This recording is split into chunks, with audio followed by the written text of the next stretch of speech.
Very good day and welcome to each and every one of you joining us as we build closer and closer to Christmas Day, and the Christmas period is upon us, and wonderful to have Grant Paddock on the line. He'll be taking us through the Fairview card. The first race is over 800 metres. It's on the turf 12:45. Grant Paddock on the line, man of the moment. How are you doing? How's things going? All good, Sheldon. All good down here. Weather's decent, and hopefully the racing will follow suit. Well, I haven't spoken to you in a long time, so let's go through the card. And we know you got a keen eye, so hopefully you've picked out one or two that the guys can get a bit of Christmas lolly. Let's get straight into the first race, which, interesting, is on the turf over 800 metres. It is for the juveniles. And just having a look at the early betting, they've got number 10, Summer Odyssey at 5-2. Number 2, First Origin at 7-2. Number 3, Global Force is trading at 4-1. 10 runners go to post at this stage. Now, Grant, when it comes to the 2-year-olds, some are a lot more precocious than the others. What's the word on the ground, or where would you be leaning for? Obviously, looking where the money comes for race time. Sheldon, listen here. It is bipot first leg, and it's always important. I think the punters need to delay their bipots as long as possible to watch the betting moves, especially with the Gavin Smith horses. There's a number of them, and the late money will be the correct money. I'm looking at a horse. I'm hearing a little bit down here for a horse called Watchtower, the 7 with JP van der Merwe on, as well as the Smith or the Creer for Summer Odyssey. So watch those two in the betting, and as I suggest for the bipot players, try and leave it as late as possible and follow the money. Well, you know exactly what it takes to win the baby races and how these horses take to the surface and to the track first time out. So I think that's the best advice, as you said. Watch them and wait closer to race time, and when the money comes, that's ultimately where you'll be able to put your numbers in, correct? Yeah, 100%. And those guys that have to play their bipots early, I would suggest 3 horses, 2, 7 and 10. There we go. On to race number 2. Race number 2 was due off at 13:20. This will be on the poly. So note the first race is on the turf. The second race will be run on the poly. So they will all be around the turn over 1200 metres. Warbonnet Creek, number 5, is currently at 18-10. And number 7, Kind of Blue, is at 5-2. And just having a look at your selections, number 5 from the Miller stable, ex-Mike de Kock, last seen out 29 days ago. Fairly well drawn, Louis Mkotwa up. And just looking at this horse's overall form, I think you're taking a chance that this horse could just be against better than this company is taking on. Yeah, 100%. Cliffy's hit a bit of form. I think he's found the absolute right race for this horse. The rest of them are very, very well tried. Any of those lengths to Global Approach and 3-length Street are going to be far too good for this lot. I made him probably the best bet on the card. I don't see many of these things going to give him much of a go. Kind of Blue, the filly with an allowance from a 1 draw. You know, Gavin's horse is also in top form at the moment. She's probably the biggest danger. And then maybe Opening Ceremony and Goom Goom. But I think Cliffy's found the right race for this horse. Would you agree with me that 18-10 probably not going to last? Closer to race time, probably about 12-14-10? 100%. I actually thought the 18-10 wouldn't last, and they drifted it out to 2-1. So, okay. Yeah, there's a bit of 2-1 available, and I honestly don't think that's the right price. So there we go. We're both on the same page from the ex-Mike de Kock, now with the Miller stable. Number 5, Warbonnet Creek. This is for Louis Mkotwa. And this is a well-bred son of Exceed and Excel. And as you heard from Grant Paddock, you can get some 2-1. So maybe if you're looking to get in early, take some of that 2-1, because I also agree, I can't see that price of 18-10 and 2-1 lasting too long. I made this one a 12-10 shot in my book, and hopefully comes through and does the business in race number 2. Moving along to race number 3, which is over 1,000 meters. In the third race, number 4, Cliff Top, is the current favorite at 22-10.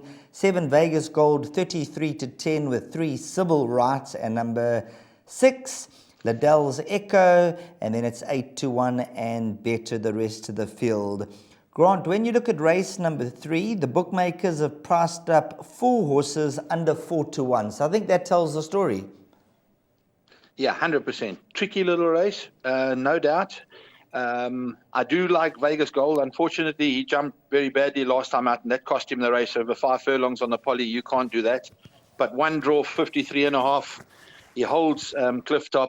So I think it'll be Vegas Gold here. Clifftop's a big runner, but Liddell Secco's an up-and-coming 3-year-old as well. You can't throw him away. He won a good race, even though at the 68 level, he's now up to 88. But I think Vegas Gold and Clifftop are going to be the top 2 here. So that is a look at race number 3. So let's go on to race number 4. And looking at race number 4, the current betting, they have got number 4 Verified at 28-10. Number 1 Notorix is at 9-2. And then you're betting 7-1 and better the rest of the field. Grant, when it comes to race number 4, it's over 1,000 meters. At this stage of the game, there's 12 runners going to the post. Can you narrow it down to 2 or 3 runners for us and give us the reason for that? Yeah, 100%. First choice, undoubtedly the 1 Notorix. Very nice horse, holding solid form. And definitely my first pick. Verified the 4. Probably would have preferred an extra furlong, especially from the 9 draw. He's going to be outpaced. But he'll be staying on strongly. Place accumulators, only those 2 horses required. And pick 6s, if you want to go wider, a horse like Spanish Fort and stay the course. But I think the winner will come from either the 1 or the 4. There we go, Grant Paddock in the camp of numbers 1 and 4. So when you're playing your bets, hinge them around numbers 1 and 4. And then you heard Grant Paddock mention 1 or 2 other runners for the sake of the exotics, definitely worth throwing in. Let's swiftly move across into the zone for race number 5, which is due off at 15:05. So 3:05 is the time you need to get your bets on. It's over 1,200 meters. Taking a look at the slide, you can see the horses on screen at the moment. And a quick squiz at the betting to have a look. It is 9-2 the field with numbers 1, 2, 3, and 4, the horses that are currently in the betting. Grant, let's start with number 1, Crackling Rose, another one from the Miller's stable, has the best of the draw. Only the 1 run on the poly for a third. What do you make of Crackling Rose's chances? Yeah, listen, it's a peak run, 1 draw, Gould up. It was a good run last time out. I did expect a bit more from her, but third run, probably the biggest danger. I hear a lot of talk for the 4 horse here, Open Secret. I see it's a Duke of Marmalade first run on the poly, and Duke, but they really do. Richard Fourie, 2 draw. Have a good look at this horse. Can be anything. 2 lengths. Betty Boop. He's been to Port Elizabeth, but it was on the grass, and she won convincingly. So big runner. If you look past that, it starts to become a nightmare. Horse like Carbonado that's got to beat the draw. Montreal's got to beat the draw. So I think the winner will come from either the 1 or the 4 again. Big preference probably to the 4. Doesn't have to be good to win a race like this. Okay, so there's Grant Paddock's view on that race. And as far as the exotics go, follow those horses, and as is the norm, throw in a few extra runners, and hopefully the winner will come from there. Just getting back to that horse that they do fancy, number 4, Open Secret. If you look at the last form lines, they have worked out pretty well, although coming back from a 65-day absence. A horse like number 7, Big Sky Country, is certainly worth including. That'll take us along to race number 6. So we'll bring up the slide shortly for race number 6. And as you'll see there, the horses, the draw, and also the riders and the trainers for race number 6. Just a quick look to have a look at the favourite. Well, between numbers 1, A Linger Longer, and number 5, Then in Focus. They're both trading at around 7-2. And then we're going out 6-1 and better the field. Grant, when I had a look at race number 6, it had me in a little bit of a stir because I wasn't quite sure where to go, and I was hoping that you can point us in the right direction as far as 1 or 2 horses that we can structure our perms around, and then obviously the viewers out there can add to those 2 horses. Yeah, 100%, Sheldon. Listen, there's a bit of talk down here for this horse, A Linger Longer. 3rd run after a rest, also a peak run. Richard back on. bit concerned about the draw, the 10 draw, but he comes from way off the pace. He's finished his last 2 starts in 22.4 and 22.9 over shorter. Now he's extra 100 meters, but unfortunately our 1400 is on the turn. So 10 draw is not going to help him at all. And then we have the joint favorite with him, then in focus, a 3-year-old carrying 59.5. He's got a bit of work to do. So I'm looking at the horse like Chariot Master and Power Surge with those galloping and good draws. They're big runners here. So the exotics, you're probably going to need the 1, the 5, and the 9 and 10. I don't think you can go shorter than 4 horses here. And maybe even this horse, Flinders Range. But so the draw's a bit of a concern with the horse that goes up there. So, but he, Blonde Act is a favourite in the next. So he runs third to Blonde Act. He's got to be a bit of a runner. But a tricky race, Sheldon. They must go wide as possible here. But a Linger Longer, Chariot Master, Power Surge, and then in focus are probably the top 4. Well, thanks very much, Grant. That'll take us on to race number 7, which will be run over the 1400-meter distance. And you did mention number 8, Blonde Act. And let's just have a look at the betting. I think Blonde Act was right up there in the betting at 22-10. Number 3, Pure Maverick, is priced up at 7-2. Number 1, Naval Secret, is at 9-2. You would have watched Blonde Act's recent run. He's had the 2 runs there of late. He ran on the grass first time, won second to Picture the Moment. And then last time, he really quickened up at the business end. And on that occasion, he got up to beat Track Commander over the 1600-meter trip. And looking back at the earlier form, he's tried a variety of distances. What did you make of that last win? On paper, it looks quite impressive. Sheldon, not for me. I'll be very honest with you. I know he's very strongly fancied. He's got the blinkers on again. His big concern, he's back 200 meters. He got a 4-point penalty for that win, and Richard really had to get hold of him to get up. A merit rated 68. He's now into an 82. I think he's got his work cut out.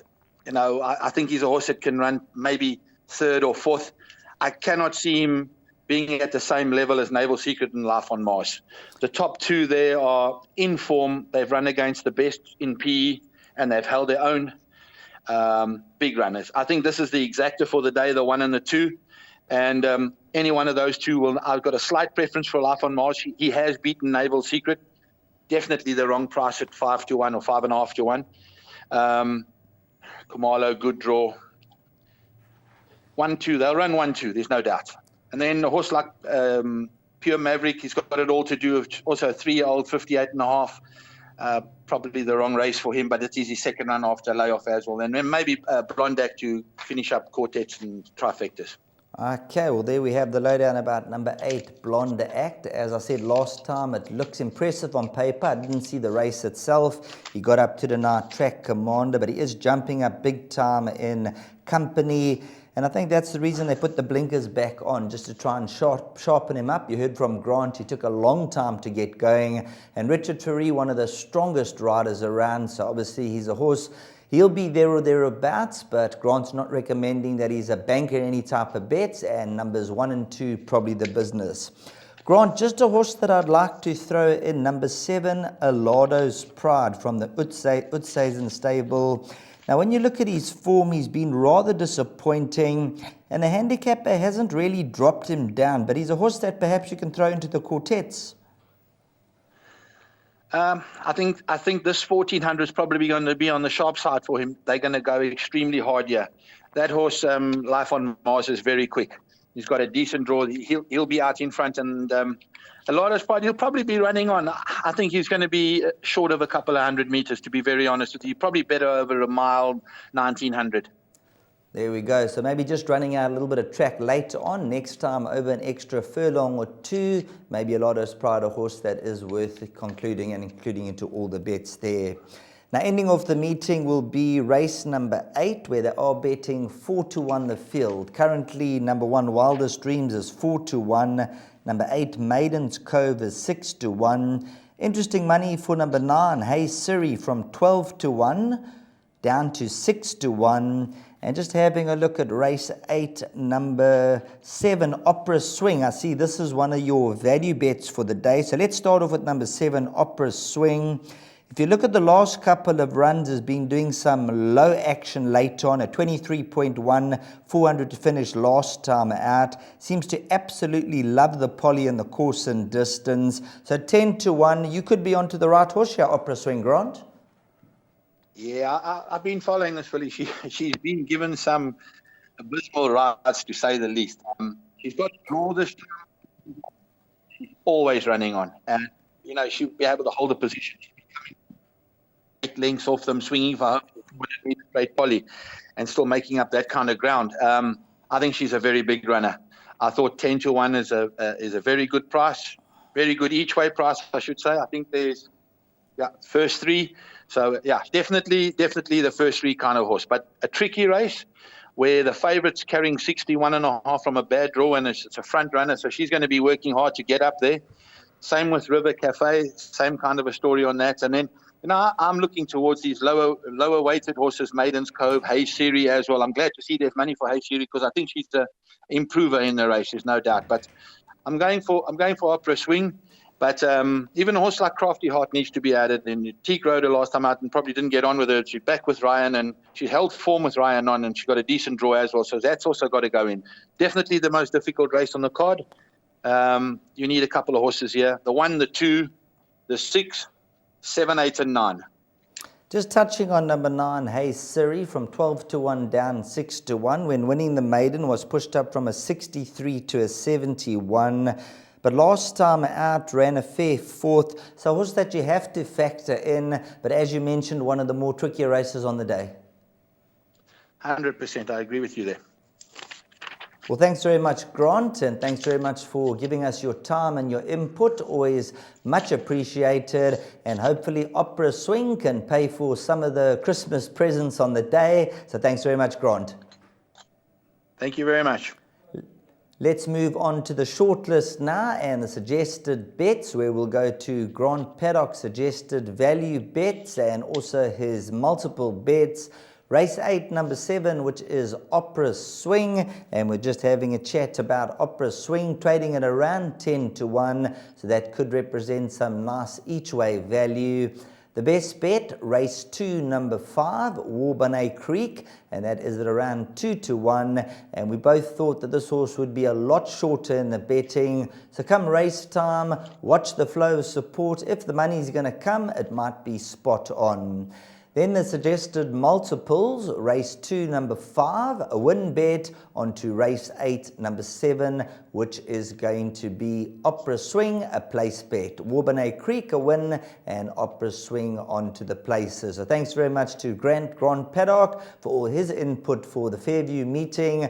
Note the first race is on the turf for the juveniles. We then swing onto the poly track. Have a wonderful day's racing, and hopefully the selections come through for you.